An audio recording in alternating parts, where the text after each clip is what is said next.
Hey guys, tonight we're slipping quietly through the paper-walled corridors of a samurai's estate, where the moonlight filters gently across polished wood floors, and a kettle sings softly over a charcoal brazier. Outside, the garden hums with frogs, and inside, everything smells faintly of sandalwood and dried plum blossom. You're not just in Japan, you're in feudal Japan, wrapped in silk, walking with careful steps, and trying not to make eye contact with a stern man holding a very sharp sword. Yes, tonight's journey is about the samurai, but not the way you usually hear about them. There will be no dramatic battles, no flying arrows or blood-soaked scrolls. No, we're here for something gentler, stranger, and honestly a little unexpected: the world of fragrance. Why these famously fierce warriors adore perfume sometimes more than their blades. And spoiler alert, you probably won't survive the complexity of their incense rituals without falling asleep. So, before you get comfortable, take a moment to like the video and subscribe, but only if you genuinely enjoy what I do here. And hey, I'd love to know, where are you watching from tonight, and what time is it where you are? Now, dim the lights, maybe turn on a fan for that soft background hum, and let's ease into tonight's journey together.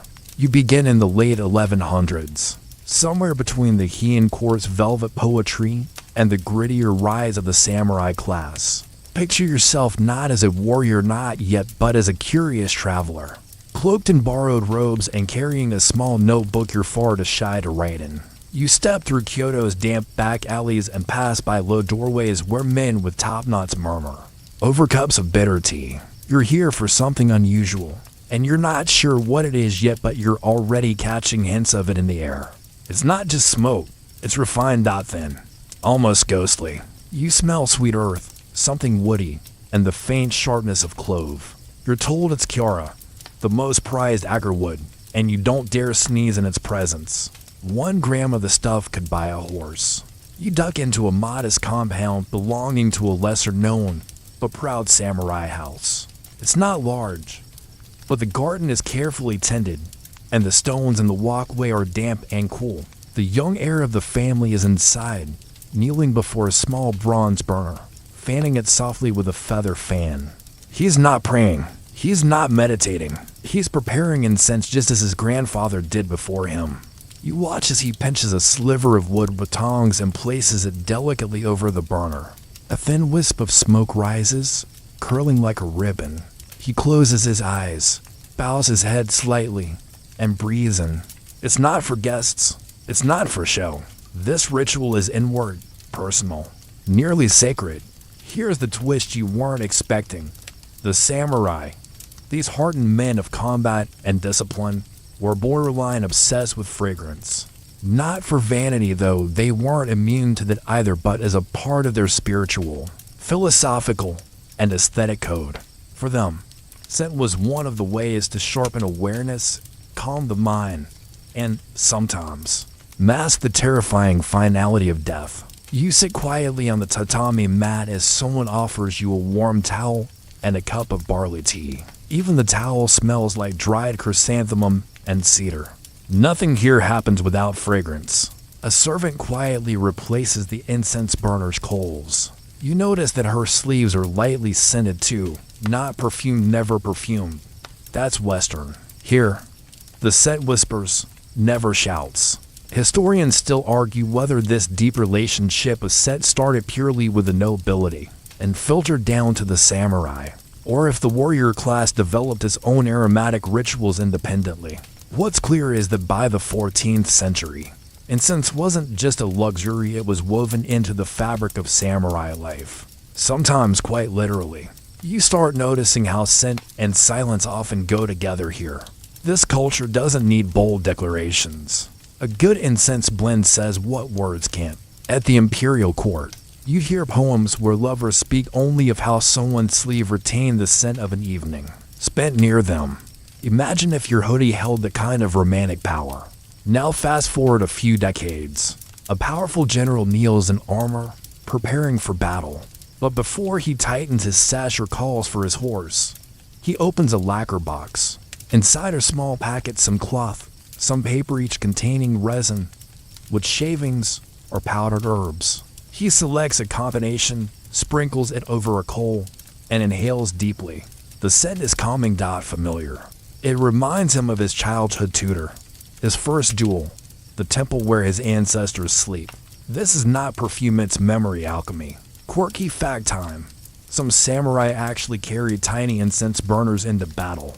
Not because they were worried about body odor though, maybe a little, but because they believed scent could center the mind and align the spirit.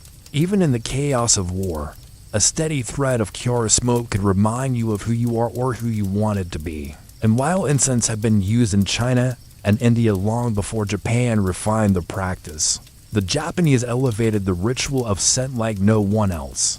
There were seasonal blends, poetic names, incense maps where you place different aromas around a room to create a fragrance landscape. It got weird, beautiful, but weird.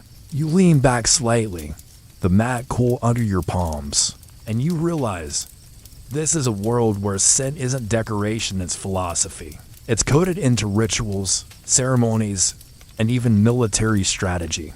A world where warriors weren't just swords and scars, they were scholars of scent, poets of perfume, and quiet connoisseurs of invisible art. And so, your journey begins. Not with a battle, not with a bang, but with a slow, curling wisp of smoke, carrying secrets, stories, and sleep. You're still in the tatami-matted room, still watching the smoke drift upward in thin spirals like some ancient, fragrant clock. Time feels slow here, maybe even unnecessary. But before we get to dreamy, let's talk about something more domestic. Water. Buckets of it. Wooden tubs. Steam. Towels so hot they nearly sting. Because if you're a proper samurai, or even just adjacent to one, you're going to bathe. A lot. You might assume, given the mud, blood, and general chaos of feudal warfare, that hygiene wasn't exactly a priority. But you'd be wrong. In fact, cleanliness, both literal and metaphorical, was deeply tied to Bushido, the way of the warrior. It wasn't just about ethics, loyalty, and courage. It was about purity, and that meant scrubbing yourself to near spiritual clarity before just about anything important. The Japanese bathing tradition had long been influenced by Shinto, where physical purity mirrored spiritual well-being. The idea that you could wash away not just dirt, but moral impurity, bad vibes, if you will, was baked into the culture like steam and a cedar bathhouse. And the samurai, with their obsession for ritual, took the concept and ran with it, probably in a fresh kimono. You rise early before sunrise. You're summoned not to train, not yet, but to the bath. A servant draws water from a spring, heats it over coals, and pours it into a deep wooden tub, big enough to curl into like a ramen egg. The steam carries faint traces of pine needles and citrus peel. This is not your average soap. This is ceremonial. You strip, step in, and let the hot water swallow you. You're not alone, other warriors bathe too, in silence, sometimes eyes closed. The idea of a samurai spa day might seem strange, but this isn't about pampering. It's discipline, control, and maybe, just maybe, a secret craving for that satisfying squeaky clean skin feeling. Here's your mainstream historical fact of the night. Samurai bathed regularly, often daily if water was available, and public bathhouses seno were common in urban centers by the Edo period. The wealthy even had indoor baths. This wasn't just a nice to have for them, it was expected. A clean body reflected a clean soul.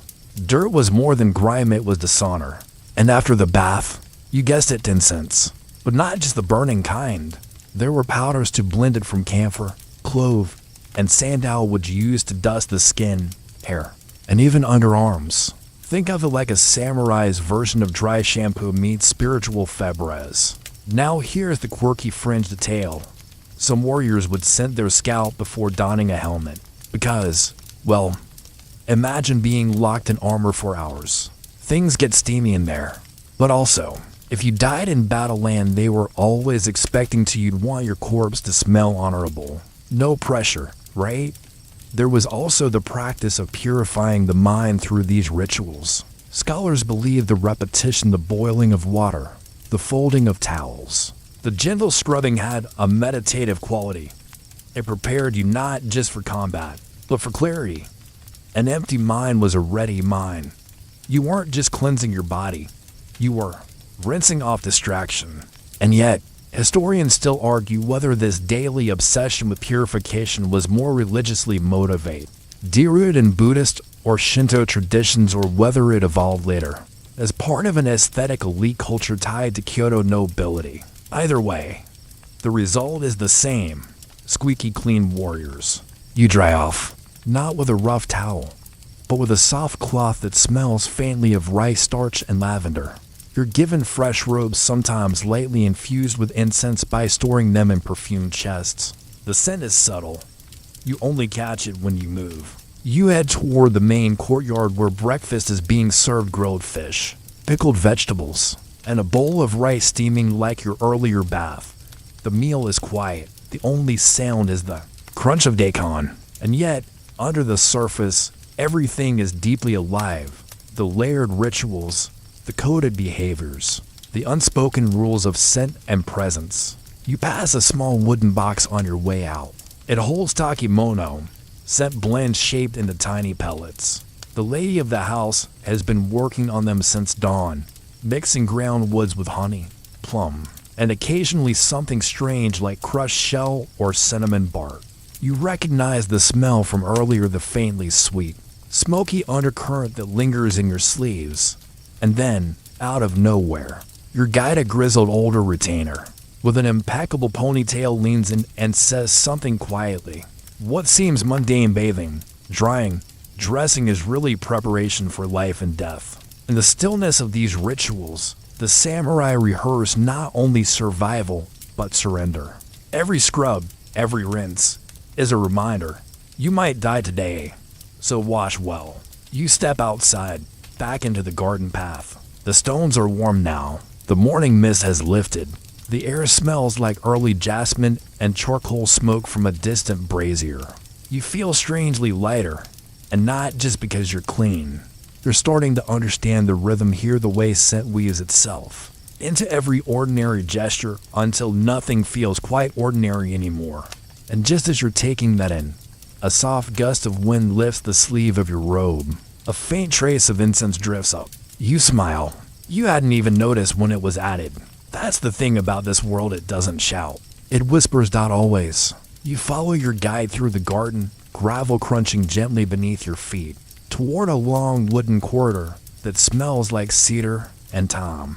There's a calmness here that almost tricks you into thinking nothing important ever happens. But don't be fooled. This hallway leads to a small armory, and in this room, where you'd expect the tang of oil and steel, there is instead a soft, almost holy aroma in the air. You pause. That's not weapon polish. That's the incense. Welcome to the part of samurai life where things start getting weird in the most delightful way. Before you learn to swing a blade or tie your armor, you learn something gentler: how to prepare your mind. And in this culture, that doesn't mean motivational speeches or push-ups. It means scent, meditation, intention. You're not handed a sword yet. Instead, a servant offers you a square of charcoal gray paper. Folded inside, a pinch of ground incense blend. You inhale. Its subtle notes of aloes wood, maybe dried citrus, and something unfamiliar but ancient. A mix designed not to impress others, but to focus yourself. This is your training scent.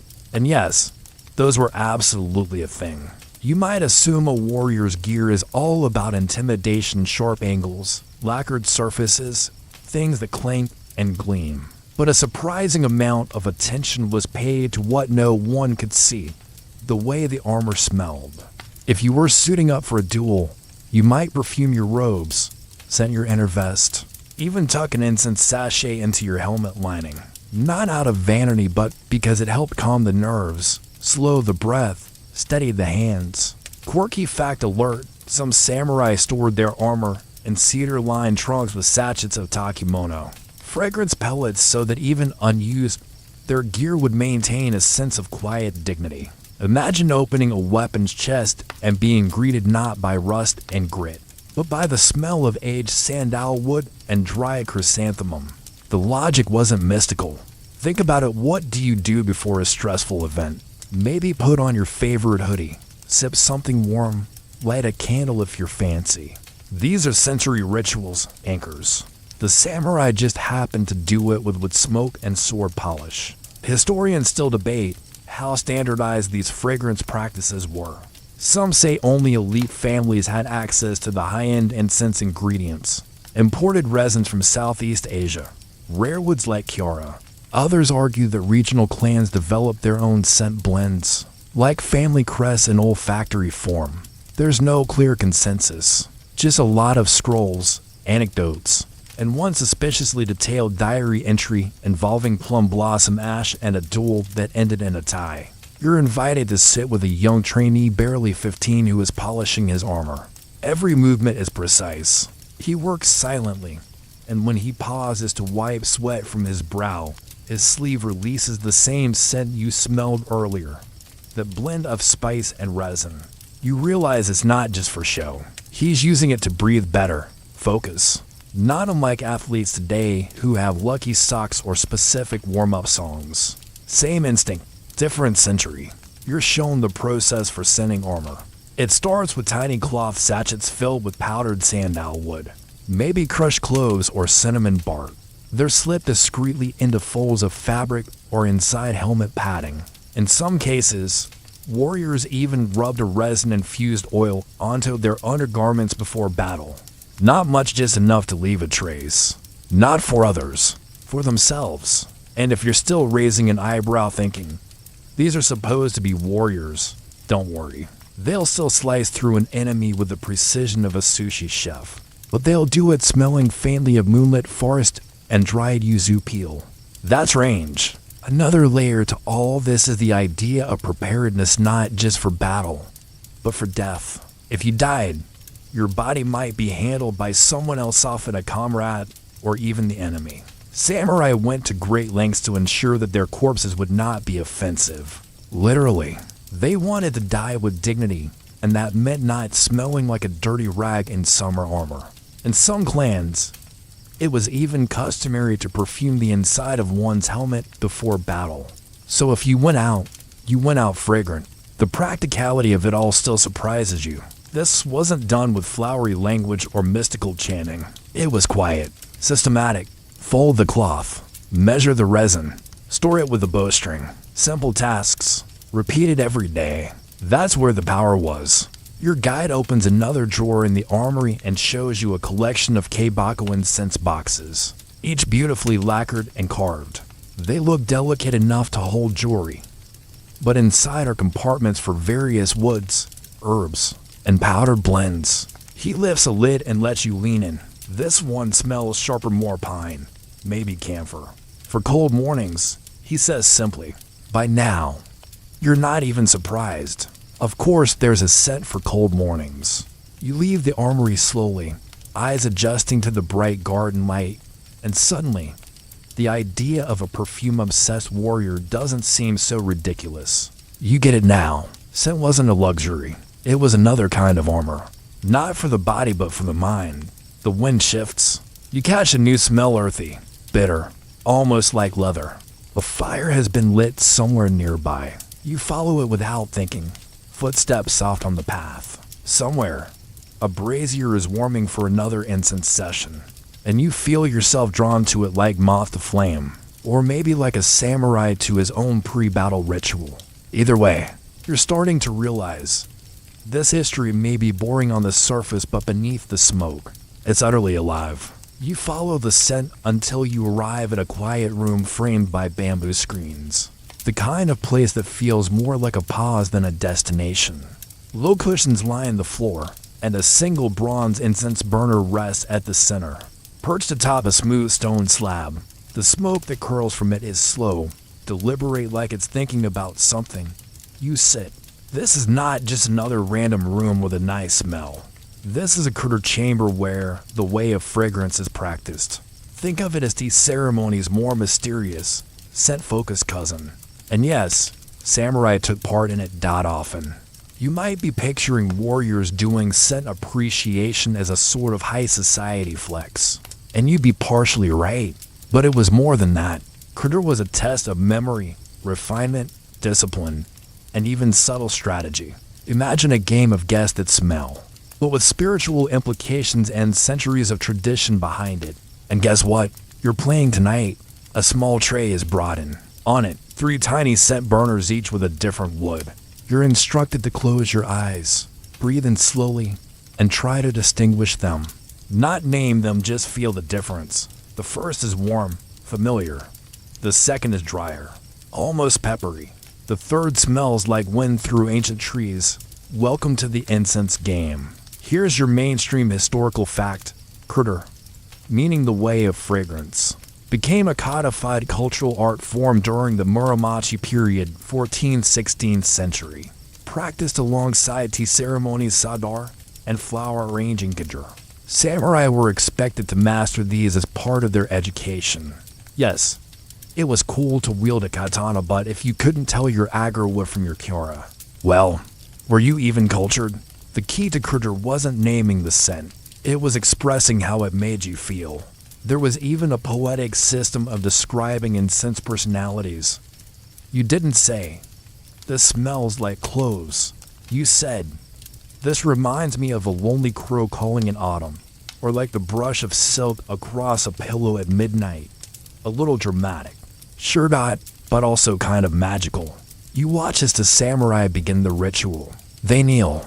They pass the incense burners in silence. Each closes his eyes, inhales deeply, and offers a short phrase, a kumik or scent description. It's not a contest exactly, but there's pride in precision. One murmurs, the echo of a temple bell lost in rain. The other replies, like snow melting on a forgotten letter.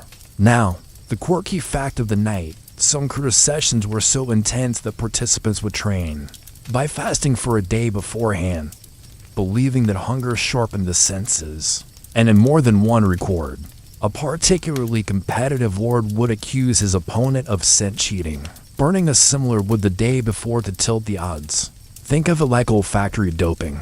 Your guide explains that for samurai, critter was more than a leisure activity. It was mental sharpening.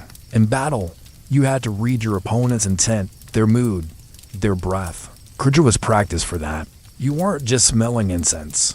You were training perception, deep focus, emotional resonance. Historians still argue whether critter was primarily practiced by samurai themselves or their aristocratic patrons. Some suggest it trickled down from Kyoto's court culture, eventually becoming popular among high-ranking warriors eager to signal refinement. Others believe samurai households adapted it in their own way, less about poetry, more about mental readiness. Either way, the trail of sandalwood smoke runs straight through the warrior class. The incense burns low. You're invited to try again. A new burner is passed to you. You inhale. The scent is strange, bitter, woody, with a faint sweetness underneath. You fumble for a poetic phrase. Like autumn wind across old armor, you whisper, hoping no one laughs. But your guide nods. Very good, he says. You feel strangely proud, like you've just passed a secret test. The fire dims, and another tray arrives, this one holding a tiny scroll and brush. Participants are invited to write down their impressions, then roll the scroll and tie it with cord. It's not shared, it's kept. A private log of scents and feelings, a kind of nose diary. You wonder how many samurai carried these little scent journals among their belongings, tucked next to blades and battle maps. Outside, the garden rustles with late morning wind. The incense is gone now, but the room still feels saturated with its memory. You breathe in, and even in the absence of smoke, the air smells intelligent. Like something just happened that you don't quite understand. You rise. Your guide tells you that some samurai could identify over 30 varieties of incense, with each with its own personality, its own mood. That kind of sensitivity wasn't just impressive. It was armor. Armor of the mind. The more you noticed, the harder you were to surprise. And in a world of shifting alliances and quiet vendettas, noticing was survival. You step out of the room and glance back. That single burner on the stone slab still glows faintly, like a sentinel, Like a reminder, not all battles are fought with steel. Some you fight with memory, with breath, with a whisper of burned wood and the echo of a phrase. You start walking again. The path curves. New scents drift in charcoal, pine resin, the faint tang of pickled plum from someone's lunch. Each one lands more sharply now. Your brain's tuning. You're alert, awake. Scent isn't just background anymore. It's language. You're walking now slowly, with more awareness than before. The gravel crunches softer underfoot. The shadows beneath the eaves seem deeper, more perfumed. You're not just strolling through a samurai residence anymore. You're floating through layers of a culture that turned even invisible things, like scent, into tools of identity. The corridor leads to a smaller wing of the estate, less formal, a little warmer. A servant slides open the screen. Inside, a domestic scene. Tatami mats, a folded futon, an unassuming chest, and a low table with writing tools. Nothing glamorous, but you notice right away tucked beside a bowl of ink is a tiny ceramic jar. You already know what it holds. You kneel, lift the lid, even before the scent hits you. There's a hum in your chest. Recognition. Inside, powdered incense, hand ground, probably a blend meant for daily use. Not for rituals or duels, just for living. This is where it gets interesting, because samurai didn't only use scent to prepare for war. They used it to navigate the quieter wars, to those of etiquette, romance, family life. And honestly, this is where they get kind of relatable. You see, in addition to all the training and strict moral codes, samurai were just people, with insecurities, crushes, rivalries, boredom. And scent became a kind of silent weapon in that social battleground. Here's a mainstream historical fact to ground us. In Edo period Japan 1603 to 1868, samurai lived under strict class rules, but they weren't all landowners with power. Many served in administrative roles or lived in city residences, rubbing shoulders and egos with merchants, courtiers, and other status-obsessed types. In those settings, appearances mattered, and smell was part of appearance.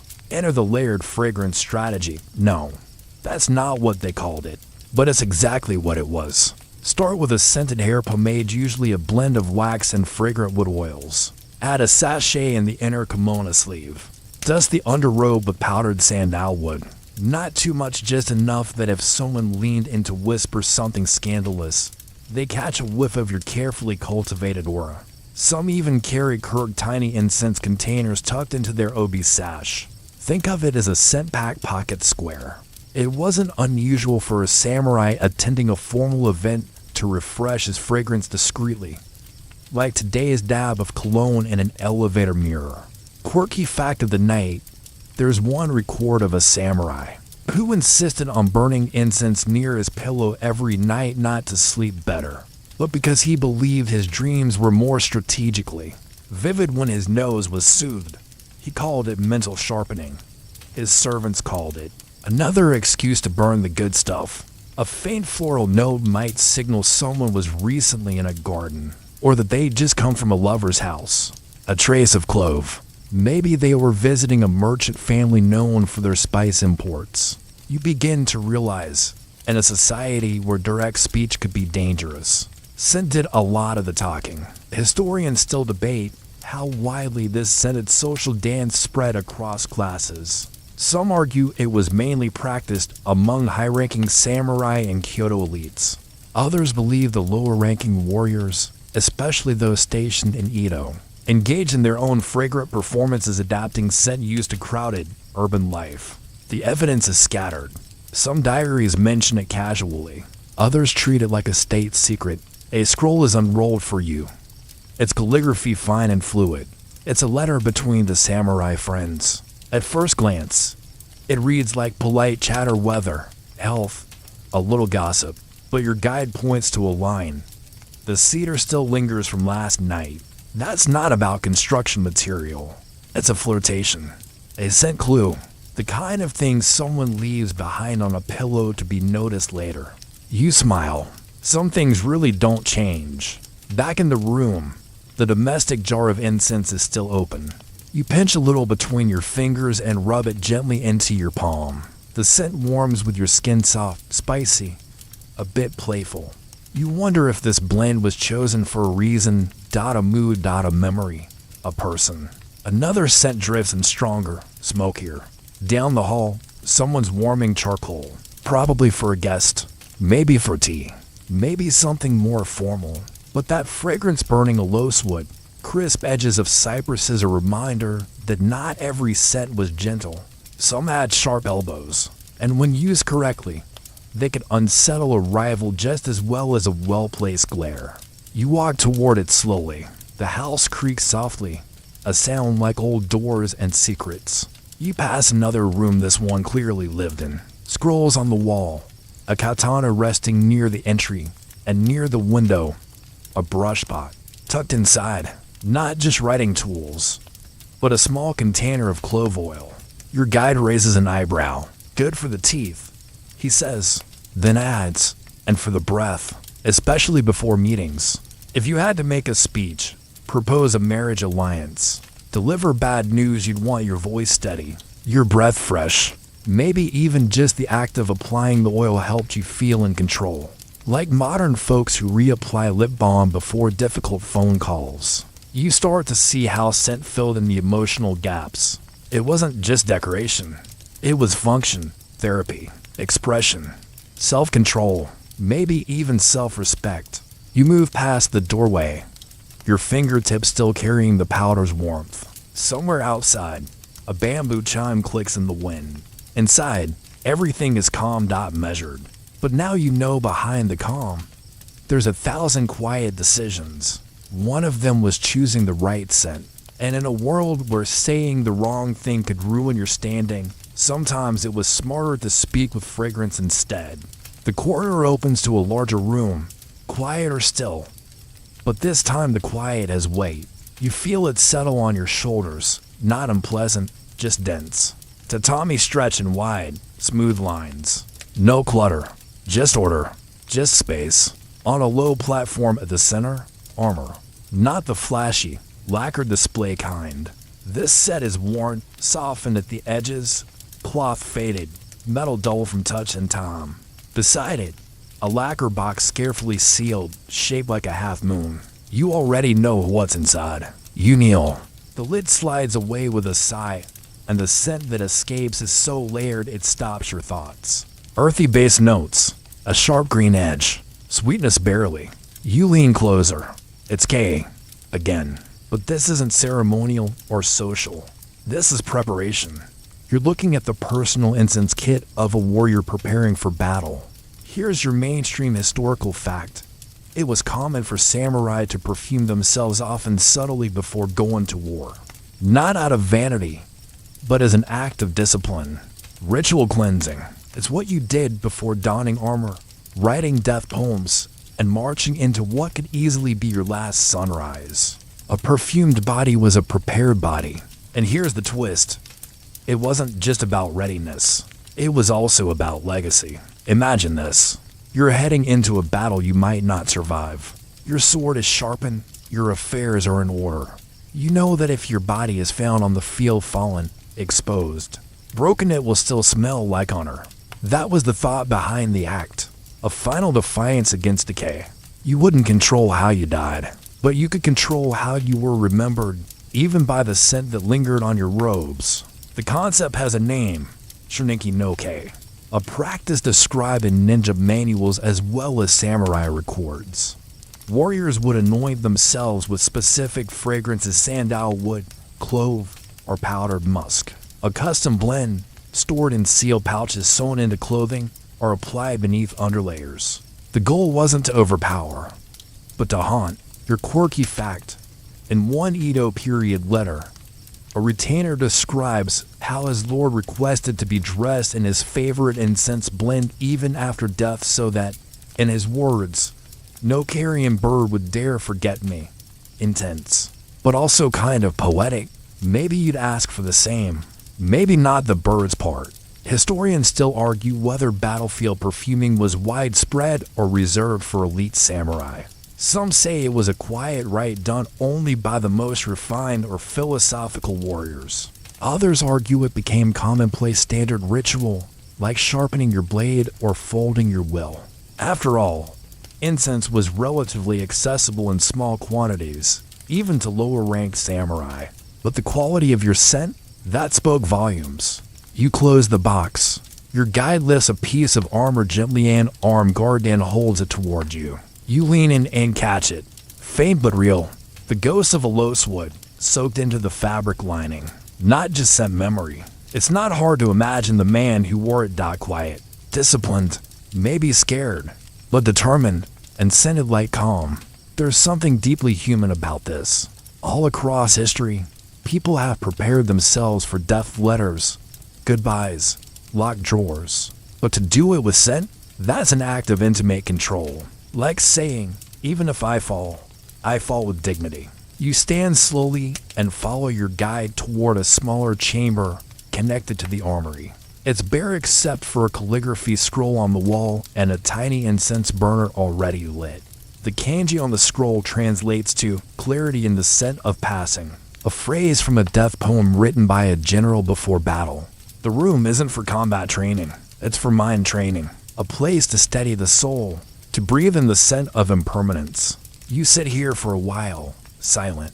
Eventually, your guide offers you a small ceramic disc flat with a powdery center. Press it to your pulse points. He says, you do.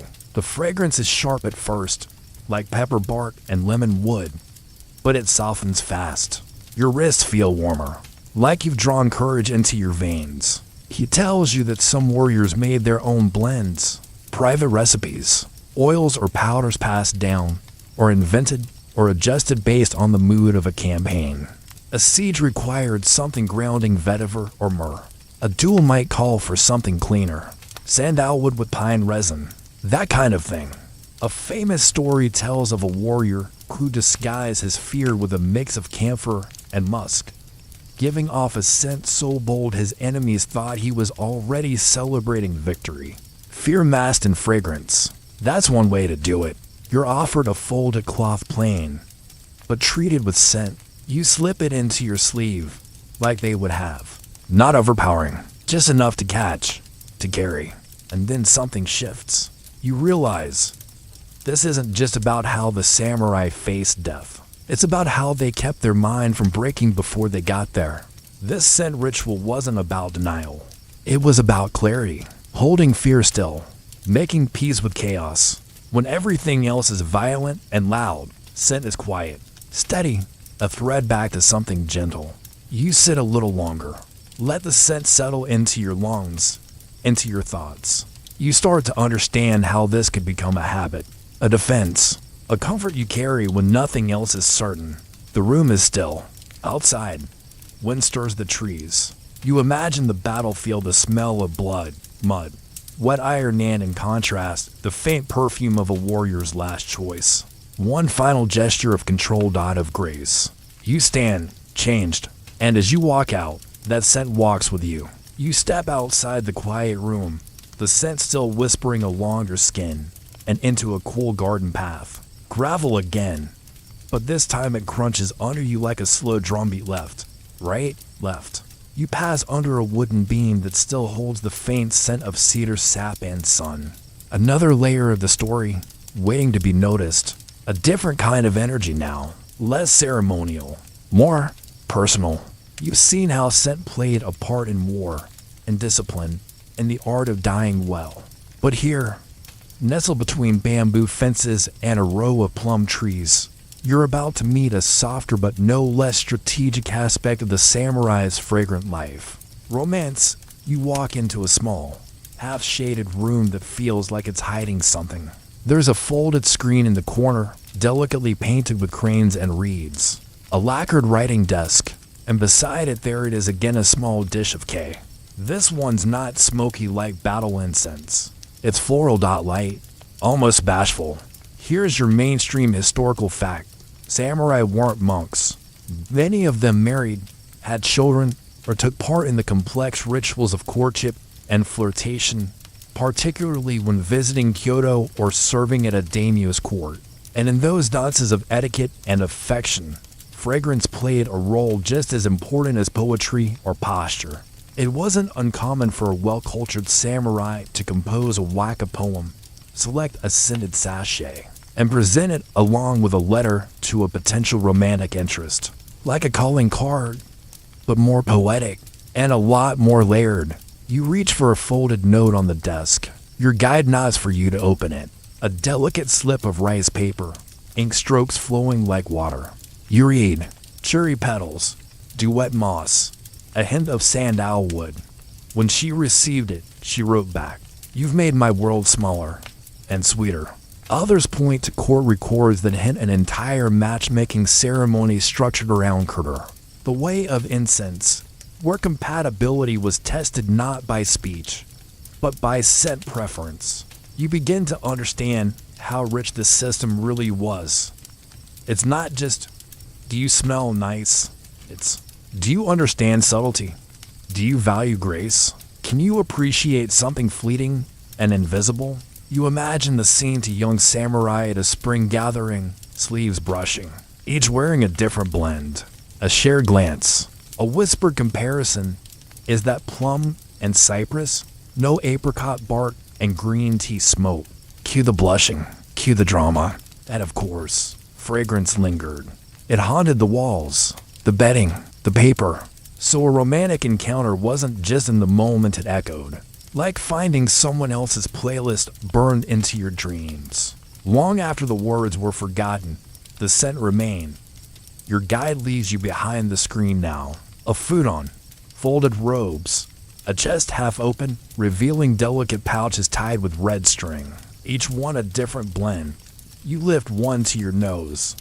This one's bold or warm, a little spicy, like cinnamon bark and orange peel. This was no wallflower scent. You're told it belonged to a samurai who fancied himself something of a love tactician. He even kept a journal detailing which blend got the best reaction from which women. Most entries are subtle. 1. However, reads only. Scent number 4. Immediate success. Possible marriage. Must refill. In a world where emotions weren't always spoken aloud, scent was a way to confess, or apologize, or linger. Imagine a letter with a blend that says, "I miss you," or one that says, "I'm sorry." Or maybe even, "You hurt me, but I'm still here." And maybe that's why samurai took scent so seriously. It wasn't just about attracting attention. It was about communicating something you couldn't afford to say out loud. You press your fingers to the sleeve of one robe. The scent is nearly gone, but not entirely. Like a sigh that never quite finished. You wonder, how many stories lived here? How many glances? How many hearts nearly broken? Outside, wind stirs the plum trees. The blossoms fall, soft and slow. You imagine one landing on your shoulder, ghost of a message, long ago carried by scent. Still falling. The path curves again, deeper into the compound. You're starting to notice a rhythm, quiet room, quiet story, quiet scent. But this next space interrupts that rhythm. Not loud, not chaotic, but different, livelier. Like something mischievous is waiting behind the next paper screen. Your guide slides open a door, and suddenly you're in a room full of boxes, big ones, small ones, some wrapped in silk, others lacquered black with golden edges. There are scrolls and records tucked between them. This isn't a ceremonial space, it's storage. The fragrance here is heady and chaotic, sweet resins battling herbal roots. You breathe it in, and your eyebrows almost lift of their own accord. Oh, this is where we get into the underground economy of scent. That's right, you've officially entered the black market of samurai perfume. Your mainstream historical fact. By the Edo period, incense wasn't just a cultural tradition, it was a commodity. Rare ingredients, especially imported ones like Vietnamese aloeswood or Indian sandalwood, were insanely valuable. In some domains, a single ounce of premium Cura, the highest grade of aloeswood, cost more than a laborer's annual salary. Naturally, that made it a magnet for smugglers, counterfeiters, and, yes, samurai entrepreneurs. You crouch beside one box and gently lift the lid. Inside, strips of dark, polished wood, wrapped in parchment marked with brush strokes code, not labels. Your guide tells you this belonged to a low-ranking samurai who was quietly supplementing his income by reselling incense. Under the table, the man had no land, no real political power, but he had a nose and connections to a few rogue traders. Over time, he built a clientele of nobles, poets, and retired warriors, all of whom paid handsomely for discreet deliveries. Scent was his side hustle, his hustle. Here's your quirky fact. One samurai allegedly forged his own house blend by mixing low-grade incense with dried seaweed and roasted mushroom powder to simulate the scent of expensive agarwood. He marketed it as storm-scented bark and sold it at a markup of 800%. According to a merchant's record, it fooled at least 3 court ladies and 1 very enthusiastic monk. Was it illegal? Not exactly. Was it frowned upon? Very. Did it work? Apparently. Yes. Historians still argue whether this so-called scent economy was truly widespread, or just isolated incidents. But growing evidence like confiscated ledgers and coded recipes suggests it was more common than people thought. After all, samurai were often underpaid, especially during times of peace. Selling or smuggling rare incense was a clever way to survive in a system that didn't always reward loyalty with financial security. One ledger you peek into contains a list of aliases: the Willow Seller, Night Bloom, Gray Sandal, each name linked to a different customer. Most of them high-ranking, which meant discretion was not just preferred, it was everything. There's a fun tension here. These men, trained to live and die by the sword, were also hoarding fragrant wood and selling it like contraband cigars. You imagine a dead serious exchange in the middle of the night, one man in armor, the other in robes. You bring the powder, you bring the silver, smell first. A whiff, a nod, a pouch exchanged, honor preserved, deal done. You move toward a smaller crate tucked in the corner, mostly overlooked. Inside are broken fragments of what look like burnt-out sticks, bits of failed blends, experiments. Maybe. Your guide smiles. Even scent smugglers make mistakes. Not everyone was dueling on bridges or writing death poems in the rain. Some were counting coins and perfecting scent blends in a back room lit by lanterns. And it wasn't just rogue samurai. Women were involved. 2 wives, sisters, even daughters of the warrior class who took over mixing, measuring, and testing. Some were gifted nose readers who could identify the origin of a scent with terrifying accuracy. One woman, records say, could smell a strip of wood and name not just the region it came from but the elevation where it grew. Imagine being able to smell altitude.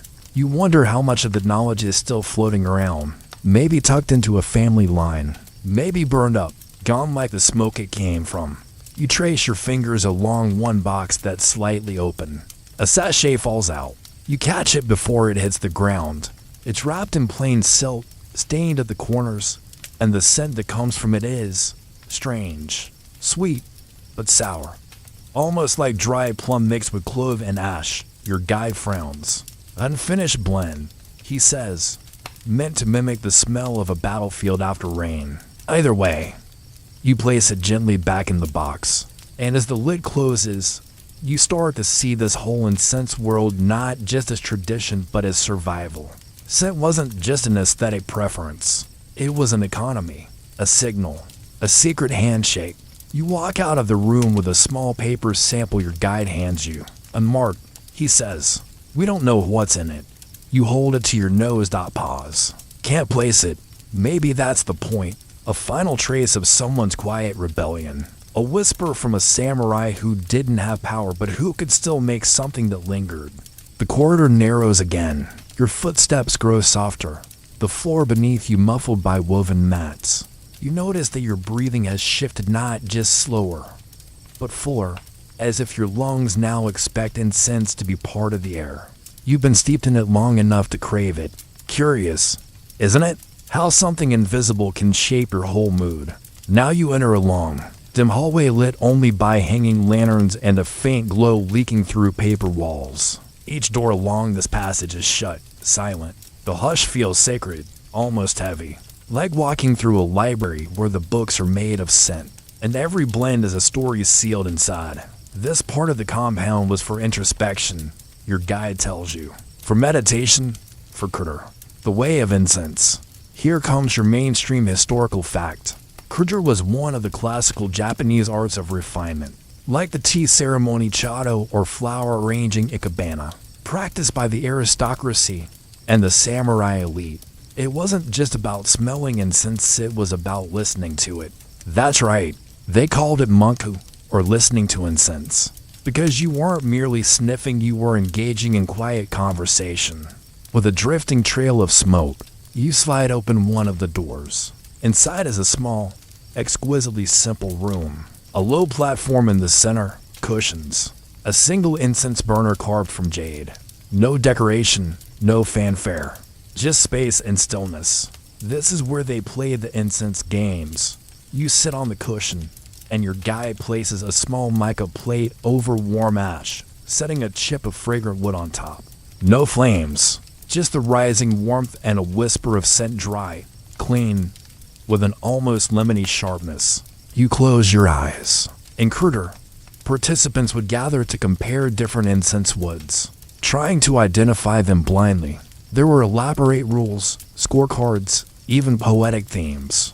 You might be asked to distinguish between 5 scents and assign each one to a line of a poem, or to determine which the scents matched among the series.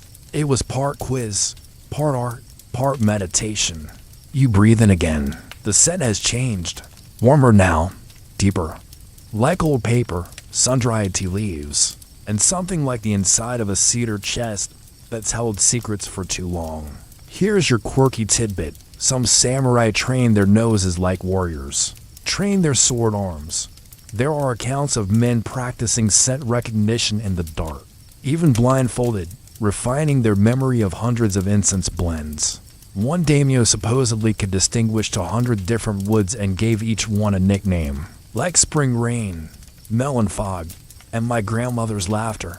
That last one, probably just a really comforting smoke.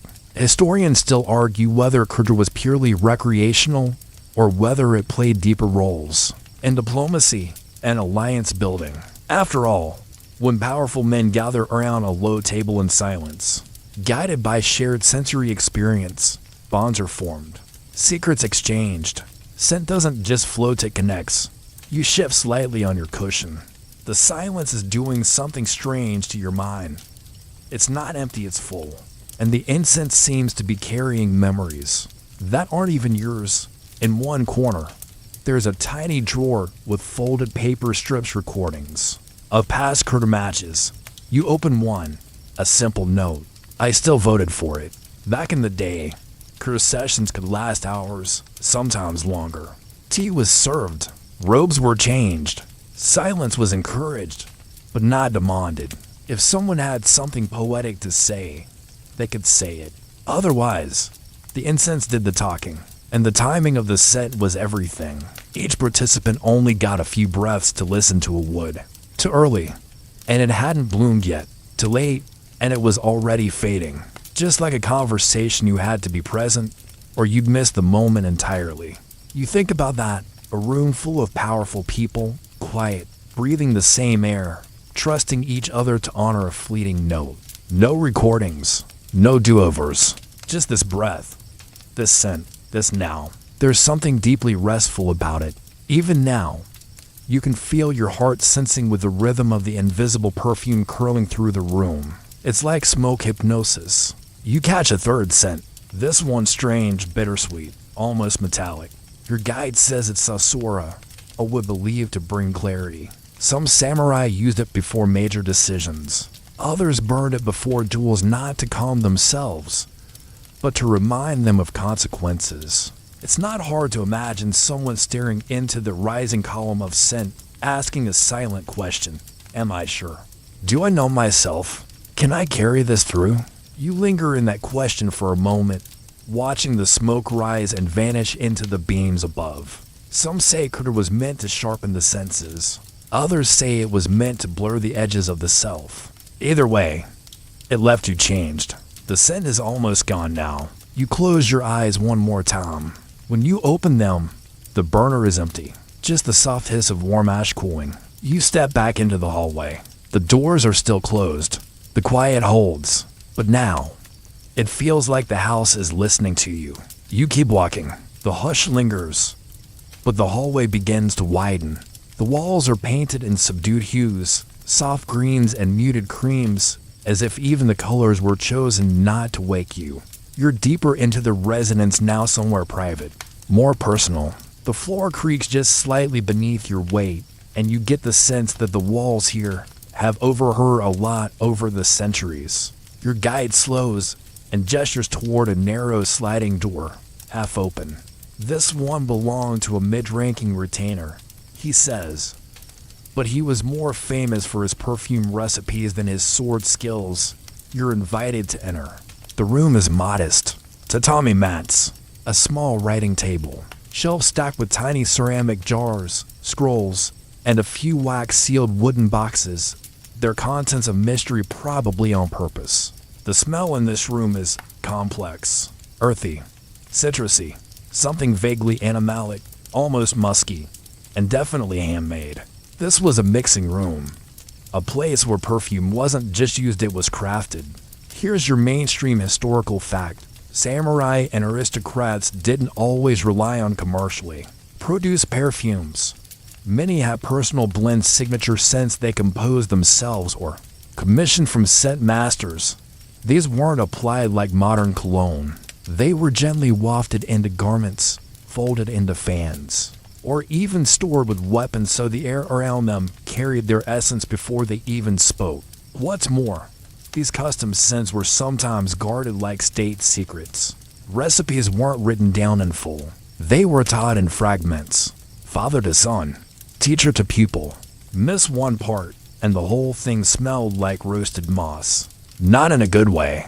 In the corner, you find a tiny drawer full of charcoal sketches. One shows a figure clearly a samurai surrounded by curling scent trails labeled with poetic names. Wet heat, mountain silence, fox at dusk. Were these the names of perfume blends or secret identities? Maybe both.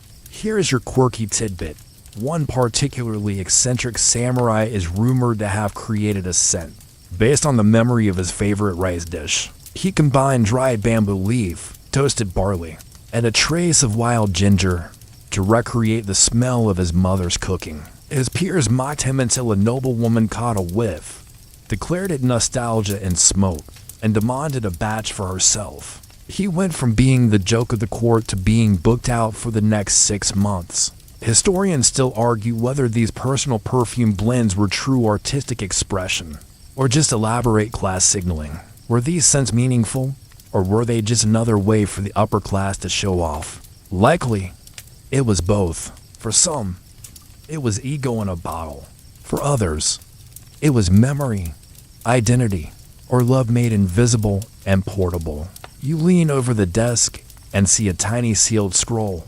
Your guide gently unrolls it. It's a partial recipe. Ingredients were chosen for their essence, but also for their story. If a piece of wood had floated downstream from a sacred mountain, that was part of its value. If it had been struck by lightning before harvest, even better. The more dramatic the origin, the more poetic the scent. And just as warriors trained in sword forms and military tactics, they also trained their noses. Scent became another weapon, or perhaps another armor. One samurai reportedly carried scent pouches inside his armor plates. Not to impress, to remember. His blend was said to contain old sandalwood, a trace of clove, and dry chrysanthemum meant to evoke funerals, autumn, and endings. Imagine walking into battle literally smelling like mortality. You move toward a shelf where tiny jars are labeled in a neat, almost shy hand. You open one, immediate sweetness. Honey, maybe, or dried fig.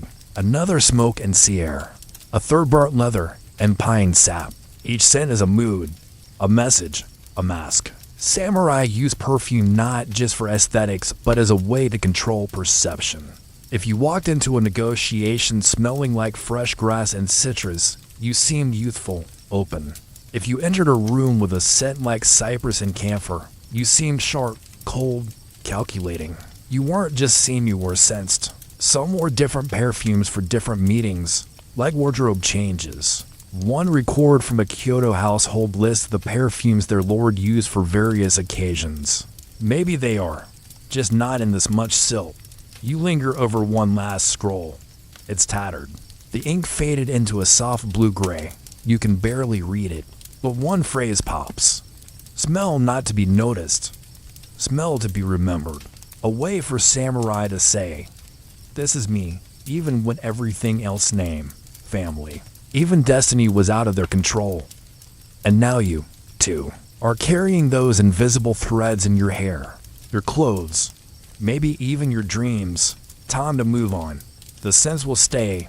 You turn down a narrower hallway, now less elegant, more worn. The floorboards creak like they're whispering old gossip. A colder draft breathes through the paper screens, and the scent lingers differently here. Drier, sharper, less luxury, more practicality. Your guide tilts their head and says softly, this is where we get into the messier side of things. But scented. This was called Jinko Oirogami, sending for the afterlife. The belief was simple. If your body was found torn, burned, or unrecognizable, at least your scent would still say something about who you were. Your character, your legacy, your story. So before battle, warriors would line up not just to inspect armor or sharpen blades, but to press incense packets into their inner linings. A final flourish, a goodbye note, invisible but powerful. Now, here's your quirky tidbit. One samurai lord insisted on being perfumed with the exact same blend he wore on his wedding day before every battle. He said it reminded him what he was fighting for. His men found it cheesy. His wife thought it was romantic, if a little superstitious. He outlived most of them. By the way, the room you're standing in now is one of those preparation chambers. Smaller, colder, but still lined with tiny ceramic bowls and crushed incense materials. The scent here has a sharper edge, camphor, maybe, or pine resin and ashes. Something alerting, a smell you can't nap through. And here's the part where scholars can't quite agree. Historians still argue whether this battlefield perfuming was a widely adopted custom or a privilege of higher-ranking warriors who had access to luxury materials. Was it a sincere ritual or a performative one? Did it spread through belief or trend? Because perfume on a battlefield seems strange, doesn't it? The clang of swords, the thunder of horses, the blood, the sweat, and in the middle of the chaos, a man who smells like plum blossoms. But that was the point. You kneel beside an old chest and pull it open. Inside, a few scraps of old fabric, still faintly scented despite the centuries. Your guide tells you some were discovered inside the armor of a famous general. No blood, just the ghost of cinnamon bark and aged myrrh. There's something heartbreakingly delicate about that. You turn one of the scraps in your hands and imagine the person who wore it. Young, maybe or tired, or terrified but resolute, pressing the scented cloth into the fold of their armor like a prayer. To be remembered, to be mourned, to be known, even in death. One fragment smells like cloves and mint, another like dried orange peel and earth. You press one gently to your nose. It smells like departure, not sadness exactly, more like the breath just before you step off a ship into fog. Here's a battlefield anecdote that stayed with historians. At Sekigahara, the great and bloody civil war clash, several high-ranking samurai who fell in the early hours were later identified not by their faces or crests, but by their personal scents. One was remembered as the warrior who smelled of smoked tea and white pepper. Another's scent was described as winter silk. But in death, it was enough. You glance at the shells again. These little jars and pouches weren't just vanity. They were identity. Memory, maybe even resistance. When everything else was stripped away, your family name, your armor, your rank, what was left? A fragrance, a final whisper. And consider this strange wrinkle. There are accounts unconfirmed but persistent of enemy commanders preserving the scented garments of worthy foes. Not out of mockery, out of respect, keeping the scent of someone who fought with honor. Like carrying a ghost in your pocket. You feel the draft again. You're not cold, but your skin tingles. Your guide lets the silence stretch, then says, almost quietly, some believe that certain incense could carry the soul to the afterlife faster. It was burned at their side to quicken the spirit's journey. Nobody knows what it was made of, only that it smelled like first frost, salt wind, and a kind of sweetness that hurt your chest. As you step away from the chest, you realize you've been holding your breath. The hallway outside is darker now. The wind outside sighs through the bamboo screens. But behind you, the smell still lingers like something old and important you almost remember. And now, it's coming with you. The corridor narrows again, the paper walls closing in like a hush that invites secrets. You trace your fingers along the grain of the wooden frame as you walk. It's smooth, polished by centuries of hands doing just what you're doing now, following the past like a lifeline. In the dark, this next space is lit more dimly than the others. The smell shifts before you enter, darker, spicier, and richer. The kind of scent you could lean into and lose track of time. Inside, your guide says with a smirk, this is where things get theatrical. Here's your mainstream historical fact. While samurai are best known for their military prowess, they were also deeply embedded in the arts, particularly no theater. This wasn't just for leisure. It was seen as training for the soul. A well-rounded warrior was expected to be not only deadly, but cultured, contemplative, and graceful. So yes, many samurai performed in or sponsored no plays. And like everything else in this refined, ritual-heavy world, scent played its part. You're standing in what appears to be a backstage preparation room. Though calling it backstage might be misleading. It's more like a sacred chamber. A few weathered masks line the wall, each face frozen in that peculiar, ghostly neutrality that No is famous for. A rack of ornate costumes stands under protective drapery, and tucked on a low shelf, you spot the familiar sight of incense boxes. You kneel. These weren't battlefield scents. They were stage perfumes applied to masks, garments, even props. Not to impress the audience, but to heighten the actor's connection to the role. And here's your quirky tidbit. Some No actors claim they couldn't enter their character unless they used a specific scent blend. One performer reportedly refused to go on stage unless he had 3 precise wafts of agarwood smoke brushed under his sleeves and 1 pinch of crushed rose petal rubbed into the fabric of his collar. He said it helped him carry the ghost in. Grief, cave wind, blind tea, not your average Bath and Body Works lineup. Now, historians still argue whether these ritualized scent practices in No theater were actually essential to performance, or if they were psychological crutches, a kind of placebo to help the actors get in the zone. Were they tapping into something spiritual, or just really into dramatic aromatherapy? Honestly, both ideas are compelling. You watch your guide lift one of the masks from the wall. It's older than most of the objects you've seen. The paint is chipped, the lacquer dulled, but it still hums with presence. As they bring it closer, you smell it before anything else, a soft mix of sandalwood, cinnamon, and something almost peppery. This mask, they say, was only worn for plays about vengeful spirits. The scent was chosen to contrast the anger in the role, to soften the soul behind the rage. Calmness trying to remember what peace felt like. And here's the clever part. These perfumes didn't just affect the actor. They influenced the entire space. The scent helped define the mood of the play before a word was spoken. The audience, already accustomed to subtle fragrance codes, would catch the first waft and immediately feel the emotional tone settle into place. Scent, in this case, was emotional scaffolding. You walk over to the costume rack. One robe is adorned with embroidered clouds and golden cranes. Another is a deep plum color with streaks of silver. You brush a sleeve, and a puff of dustan centerlaces. Old wood smoke, a trace of something floral. Maybe plum blossom. Hard to tell. It's ghosted into the fibers. Perfumed costumes. by the way, were often reused for decades, sometimes centuries. So imagine, you're an actor in 1720 wearing the same scented robe a legendary performer wore in 1650. You're literally stepping into their essence, breathing in their memory, no pressure. And consider this curious crossover. Some samurai took inspiration from theater perfumes and applied them to their diplomatic strategies.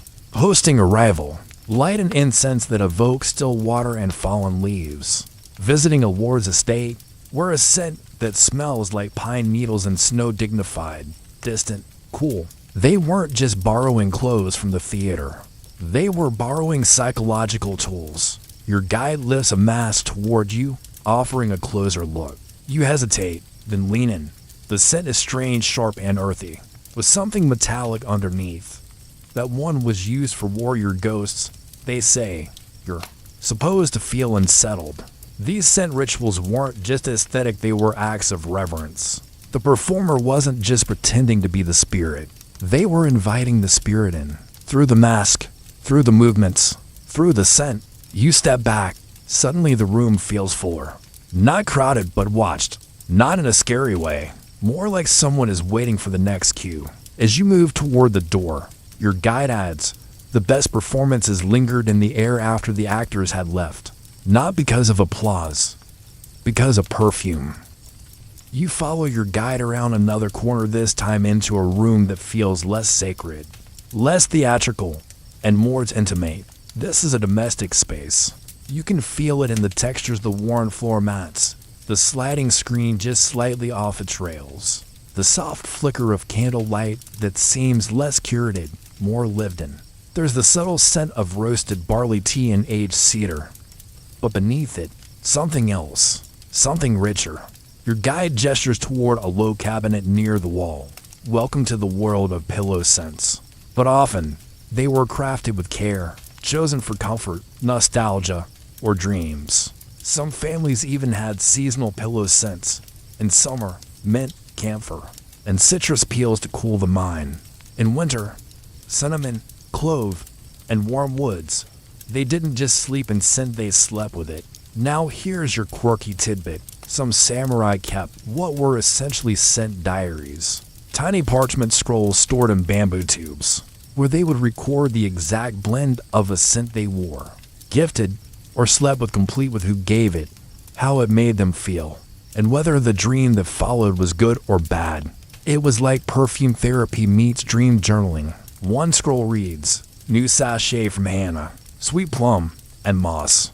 Dreamt I was a crane in a snowstorm. Couldn't find her voice. Oils, tinctures, extracts, many samurai wives or concubines, or even trusted attendants would prepare these blends by hand. A kind of language of scent between people who maybe couldn't always say the things they wanted to say. Some of the vials are labeled in shorthand glyphs. Nightgrass. Homeland, remember this. Historians still argue whether these intimate scent practices were widely practiced across classes, or reserved for the elite samurai households who could afford the ingredients.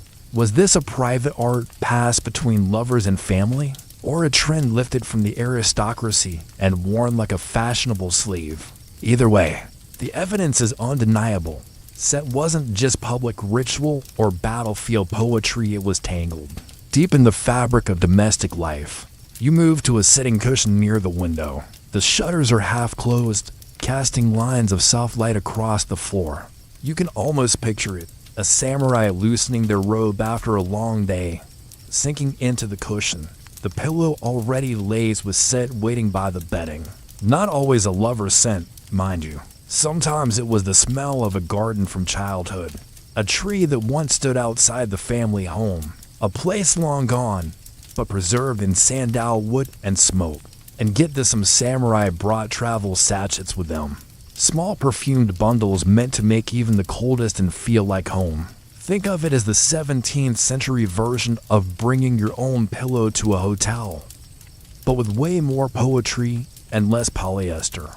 You glance at another scroll, this one shorter, stained from age. It simply says, New Province. Strange ones. Use mother's sachet. Slept without fear. For something familiar. Even warriors need lullabies. One scent in particular keeps showing up in these diaries, Matsu, or pine. Not because it was flashy or rare, but because it reminded samurai of mountains, fortresses, childhood, discipline. Its sharpness was grounding. Stable. Unmoving. Some warriors reportedly refused to sleep without at least one pine-scented item near their bedroll. Whether it was a personal superstition or a coping mechanism for war-born insomnia, who knows? Either way, pine was comfort. You brush your hand along the futon's edge. The fabric still smells faintly of lavender and enoki wood. Not much, just enough to let you know someone used to love sleeping here. Your guide adds softly. These scents weren't just about comfort. They were control, a way to choose how your mind wandered when you were most vulnerable. And if you're a samurai, surrender isn't something you do lightly. Maybe scent was the compromise. Let the body rest. Keep the soul tethered. As you rise to leave the room, your guide pauses at the door and whispers, "Want to know the rarest sleep scent? Some say it's extinct." Your guide's voice softens. Now we're entering the realm of the personal scents, the kind that say who you are when no one's looking.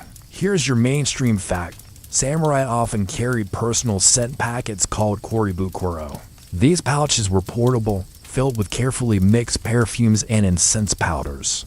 The idea was to refresh their scent throughout the day, especially during long travels or battles. But beyond practicality, these packets were deeply symbolic, a way to project status, mood, or even political alliance without saying a word. One lord was famous for carrying a pouch scented with a blend of rare sandalwood, cinnamon, and a mysterious resin thought to be from the Middle East. It was his signature, his silent signature on the wind. When allies caught that scent, they knew who was near. When enemies smelled it, they knew trouble was close behind.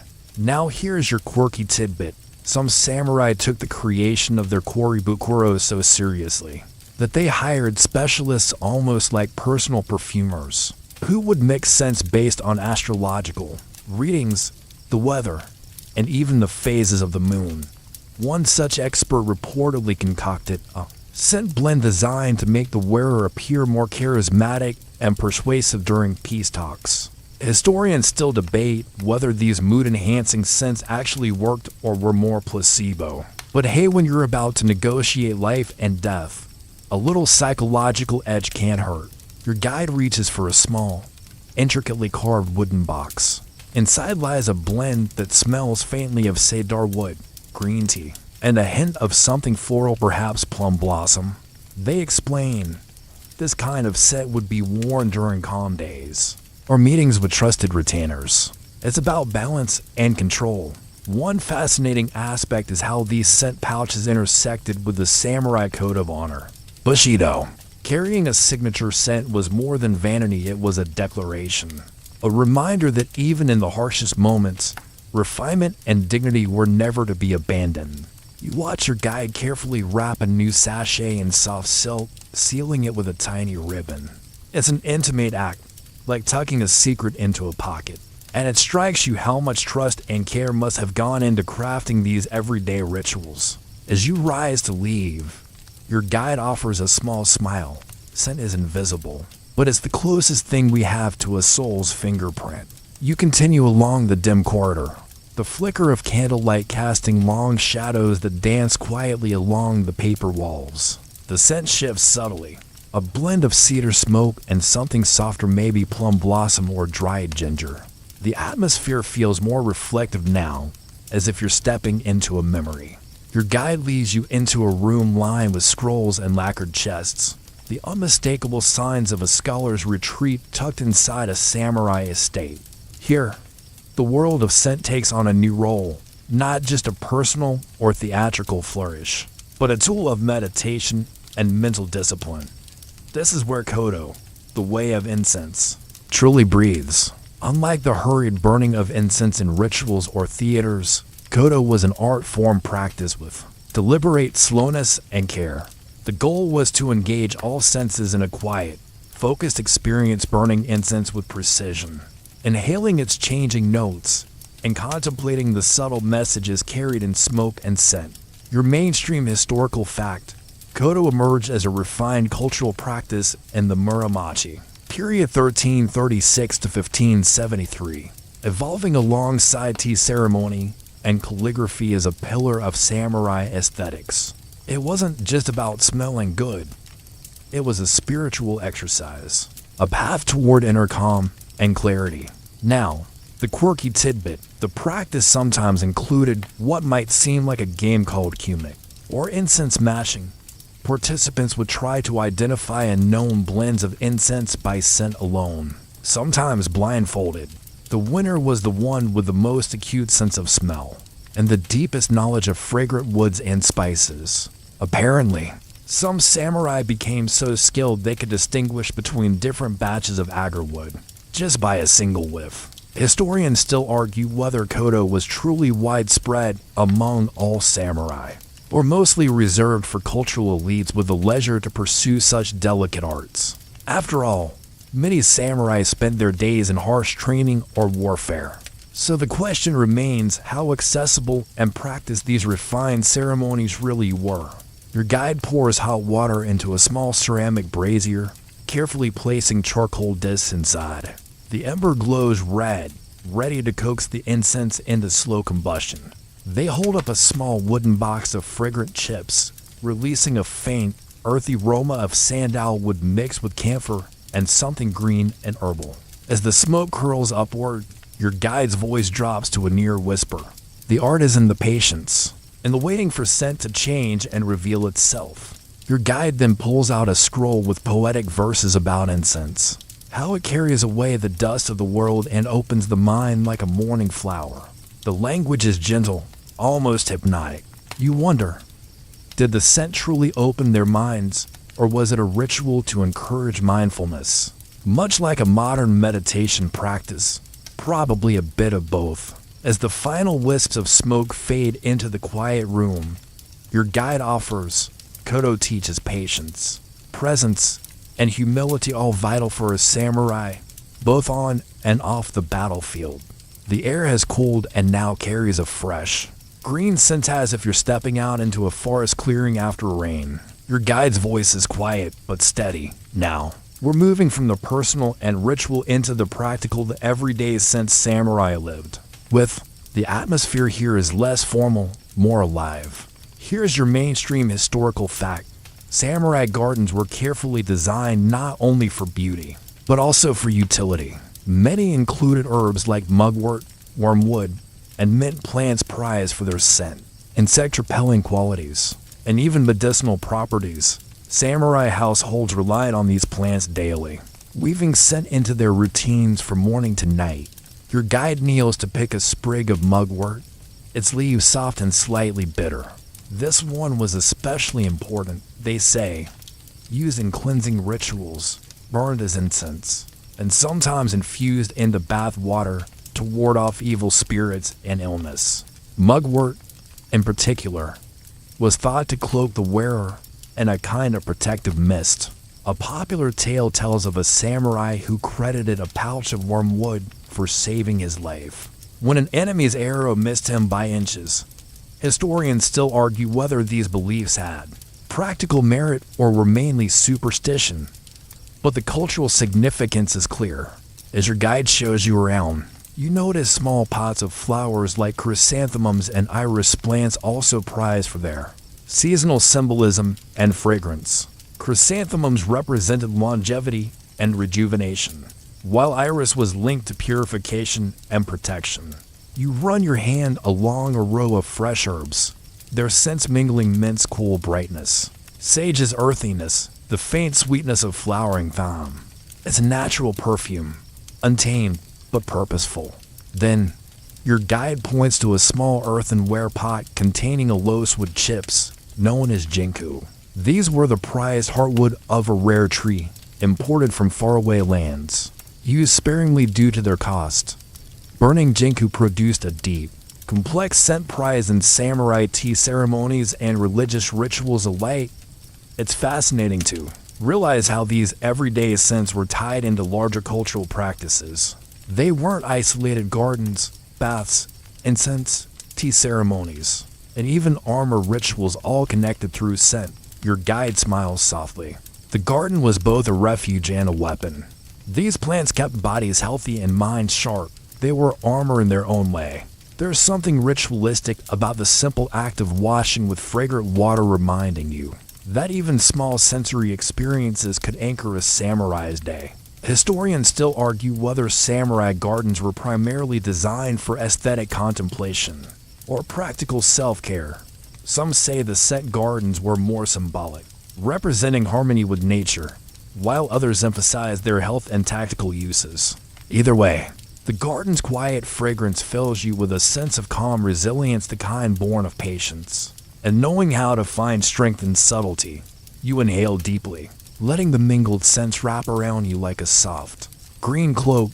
It's a reminder that even in lives marked by conflict, the samurai sought balance in nature, in ritual, and in scent.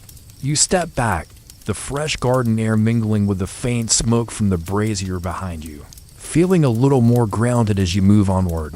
The path you follow narrows and slopes gently downward, the wooden floor beneath your feet cooler now, damp with a subtle trace of morning dew. A faint rustling greets you, a whisper of silk robes brushing against one another, or perhaps the distant murmur of conversation filtered through paper walls. You step into a small chamber that hums with quiet anticipation. Your guide's voice drops to a soft murmur. This is where we explore the samurai's connection to scent as a form of social currency. A well-chosen scent was like a silent handshake or a carefully folded fan loaded with meaning, signaling alliances, mood, and status. Here's your mainstream historical fact. In the Edo period, certain fragrances were associated with particular clans or regions. Samurai from the Tokugawa shogunate favored clean, cedar-based scents, while other clans might lean toward sweeter, floral blends. Wearing or gifting a particular perfume could express loyalty or, in some cases, challenge rival factions through scent symbolism. Now the quirky tidbit: some samurai would disguise secret messages within scent blends, using ingredients whose meanings were known only to close allies. For example, a certain mix of sandalwood and plum blossom might hint at a planned meeting or signal a shift in political alliances. These fragrant messages were subtle enough to evade enemies but powerful among the initiated. Scholars still debate how widespread and effective this scented espionage really was, but the stories are irresistible. Your guide gestures to a lacquer box on a low table, opening it to reveal an array of small scent packets, each meticulously labeled. You pick one up. It smells faintly of amber and dried cherry blossoms, delicate yet persistent. It's easy to imagine how such a scent could become a badge of identity or a quiet tool in the dance of power. A well-placed fragrance at a formal gathering could mark someone as sophisticated or trustworthy, or, conversely, as arrogant or dangerous. Historians still argue whether scent-based signaling was an established protocol, or more an occasional clever tactic. Either way, it adds a layer of intrigue to the already complex social dynamics of samurai society. You notice how scent could smooth conversations, ease tensions, or provoke curiosity, all without a single word spoken. Your guide lowers their voice further. In a world ruled by honor and silence, scent was sometimes the loudest language you could use. As you prepare to move on, you take one last breath of the fragrant air, realizing that the samurai's love of perfume wasn't just about vanity or luxury. It was a tool, complex, subtle, and deeply human. A tool to connect, to protect, and sometimes to conceal. The path bends again, guiding you through a narrower hallway where the faint scent of aged paper and ink mingles with the subtle aroma of sandalwood incense burning somewhere nearby. The quiet hush of knowledge surrounds you, a library or study, perhaps where the more intellectual sides of the samurai come alive. Your guide gestures towards shelves, stacked with leather-bound scrolls and small, polished boxes labeled in delicate calligraphy. This is where scent and scholarship meet, they say softly, where samurai not only wielded swords but mastered the art of scent as part of their cultivated minds. The quirky tidbit: Some samurai scholars experimented with what might be called early perfume chemistry. They kept notebooks filled with recipes for scent blends, mixing resins, flowers, and minerals, sometimes even trying to capture the essence of famous places or seasons. One eccentric samurai reportedly attempted to distill the scent of cherry blossoms so precisely that it could be bottled and preserved through winter. Historians still argue whether these experiments were practical or simply artistic folly, but they show a remarkable blend of science and poetry. You watch your guide carefully unwrap a fragile piece of silk, revealing a small jar of golden resinolose wood, or jinku, prized for its complex, smoky aroma. They crush a small amount into a charcoal brazier, releasing a rich, deep scent that fills the room and seems to awaken something ancient. The room feels like a sanctuary for the senses, a place where the samurai sought not just to prepare for battle, but to prepare the mind and spirit. Your guide recites a few lines of a poem about scent words that speak of fleeting beauty and the passage of time, perfectly capturing the ephemeral nature of fragrance and life itself. Historians still debate whether these literary expressions of scent were widely understood or primarily appreciated within small elite circles. Either way, the presence of poetry alongside perfume shows how deeply intertwined scent was with samurai culture. You catch yourself inhaling the lingering smoke, feeling a quiet connection to those who once sat here contemplating the same paradox of life and death, permanence and impermanence. There's a gentle irony in how something as fleeting as a scent could hold so much meaning. Your guide smiles wistfully. In the end, scent is a reminder that everything beautiful is temporary, and that's what makes it precious. The ambience shifts. This feels less like a place of calm reflection and more like a workshop, buzzing quietly with the energy of craft and creation. Your guide beckons you closer to a low table strewn with tools, small pestles and mortars, delicate wooden spatulas, and tiny containers filled with powdered woods, spices, and dried flowers. Here, the samurai's appreciation of scent becomes a hands-on craft, they explain. This is where perfumes were mixed, incense was prepared, and every scent was tailored. Such perfumers held an essential role, crafting scents not only for personal use but also for ceremonial occasions and diplomatic gifts. A quirky tidbit emerges as your guide hands you a small wooden scoop filled with crushed ambergris, a rare and mysterious substance produced by whales. Samurai perfumers prized ambergris for its unique ability to stabilize and enhance other scents, though no one really knew exactly what it was or how it was made for centuries. Some stories claim it was thought to have magical properties, perhaps an early form of ocean luck. In a bottle, historians still argue whether the high value placed on such exotic ingredients was based on their actual scent qualities or more on their rarity and mystique.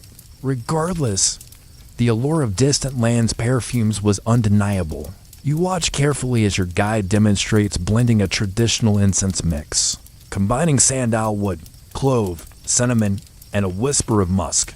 The scent that rises is warm and inviting, with a complexity that seems to unfold like a story. As the mixture is shaped into small cakes for slow burning, your guide smiles. It's an art and a science. Every batch is unique, a signature of the maker and wearer.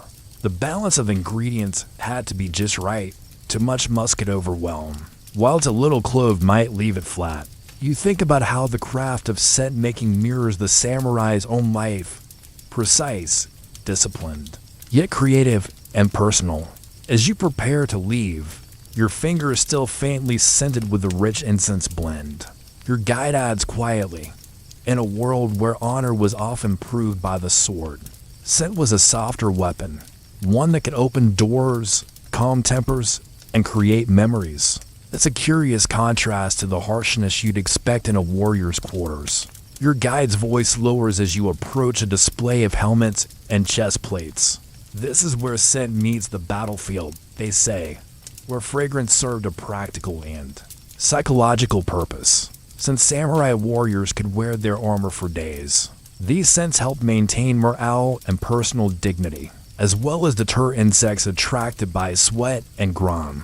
Here's a quirky tidbit. Some samurai took this a step further by applying perfumes, believed to have protective qualities. For example, they might rub their armor or skin with fragrant musk or camphor. Substances thought to ward off evil spirits and bad luck in battle.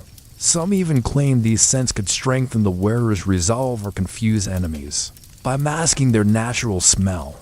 Historians still debate how much of this was symbolic versus practical, but it certainly added another layer to the samurai's complex relationship with scent. Your guide gestures toward a small sachet tucked inside a cuirass lavender, mixed with a hint of ginger, meant to calm nerves and sharpen focus.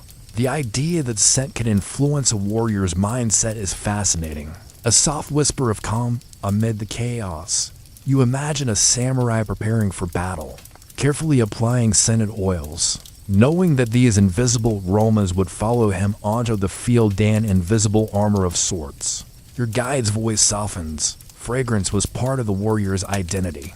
Not just decoration, but defense. You realize the story of samurai and scent is not just about aesthetics or status, but about survival, physical, mental, and spiritual. And with that, you prepare to move toward the final chapter of this fragrant journey. The last room you enter is quiet, almost reverent, a place where the scent of incense lingers long after the embers have died down. The air feels cool and still, inviting you to pause and reflect on the journey you've just taken. Your guide stands silently for a moment, then speaks softly. This is the legacy of samurai and their love of perfume, a story woven through centuries, shaped by culture, spirit, and the search for meaning.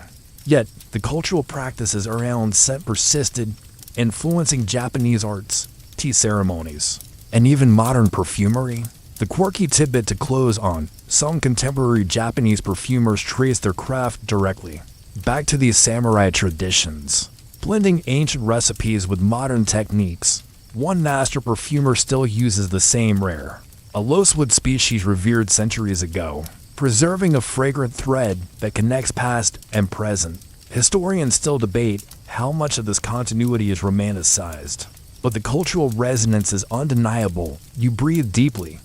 The soft mix of sandalwood, plum blossom, and musk swirling in the cool air. You think back to the rituals, gardens, secret messages, and battlefield sense the intricate dance between strength and subtlety. Your guide smiles. Perfume was never just a luxury. For the samurai, it was a form of expression, protection, and peace. And now, as the scents fade softly into the night, you feel a gentle calm settling in, a perfect note to end on. Now, a soft wind down to ease you towards sleep. The samurai's world, once filled with the clash of steel and the swirl of incense, dissolves into a tranquil evening where fragrance drifts like a memory on the breeze. Rest now, knowing that every moment of history carries with it a breath of something beautiful, fragile, and true. Let your thoughts float like petals on a gentle stream, slow and easy. Close your eyes and carry this calm with you. A soft cloak woven from the stories of old, ready to cradle your dreams through the night. Sleep well and wake refreshed.